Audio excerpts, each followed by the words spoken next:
Alright guys, so I've had over a year with this watch. Actually I've had three versions of this watch. I have this one, this negative with white, and then I had a negative with black. So let's jump straight into it.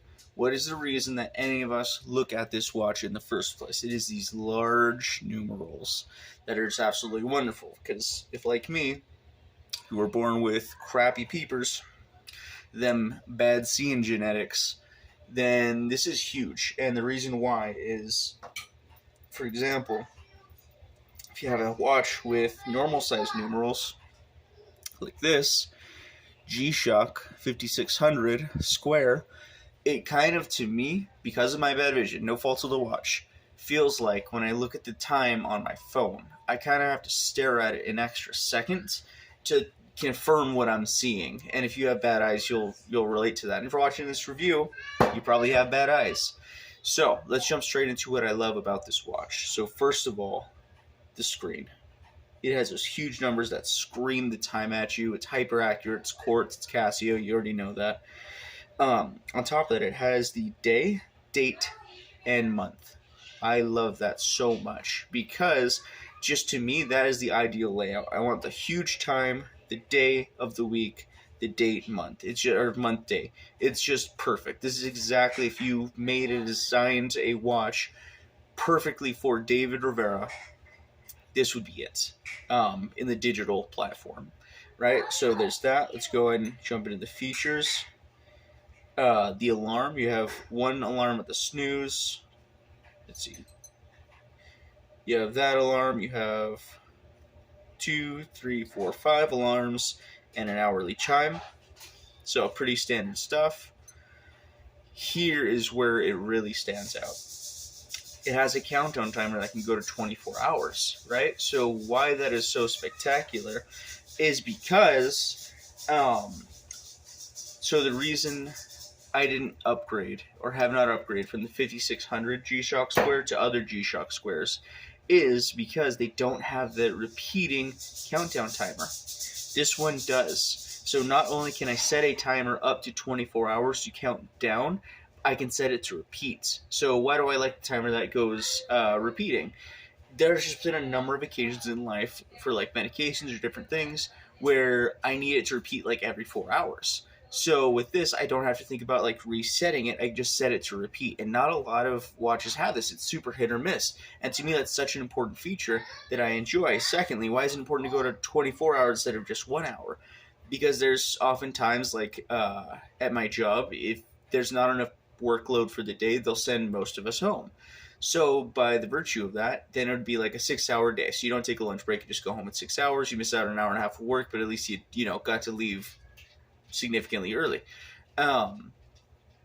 So that to say, I can set this alarm for 5 hours, 55 minutes, and know that I could change and be clocked out in time, and I won't get chewed out by my boss. Not that he does chew me out. He's a super sweet guy.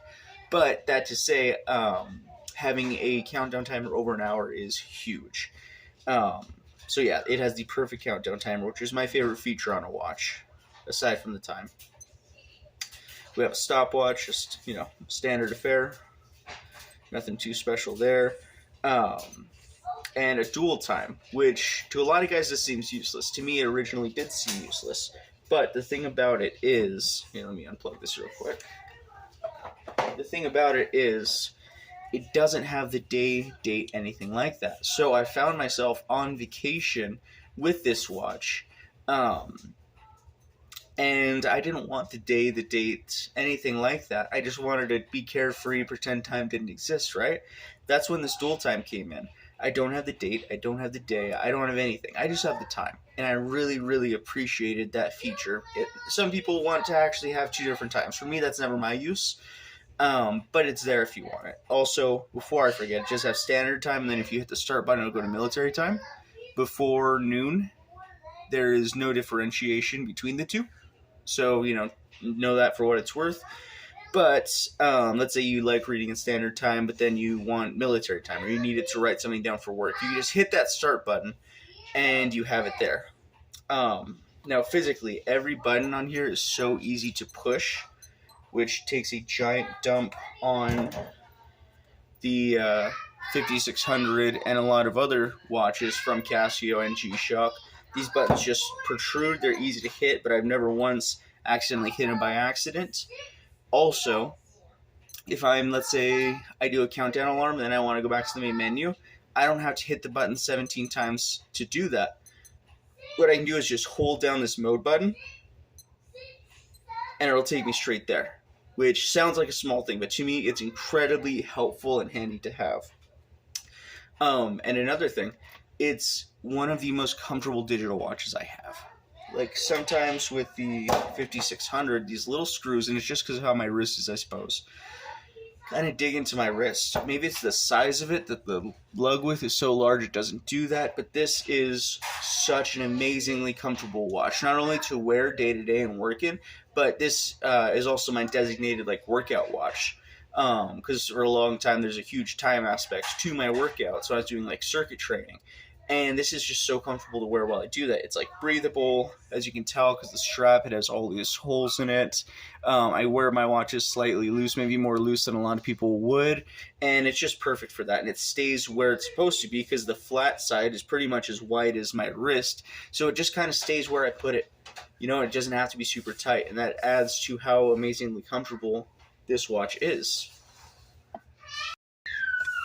And finally, if you are a negative display guy, then it is a non-negotiable, because not only are these, which actually let me show you an example, not only is it more legible than standard displays because the letters are bigger, or the numbers are bigger rather, but you see the contrast difference here? It just, the blacks are more black in comparison to the back, right? So, not only is that true on the positive display, but it's also true on the negative display. Like, the negative is just so much more visible than standard, like G-Shock. So, example, here's like a G-Shock watch with negative display. And you see how much more legible this is than this one? That is because of, one, the size, but two, the contrast. This is the first watch with a negative display I've actually been able to wear and use daily, and that was my favorite version, was the black one with the negative display.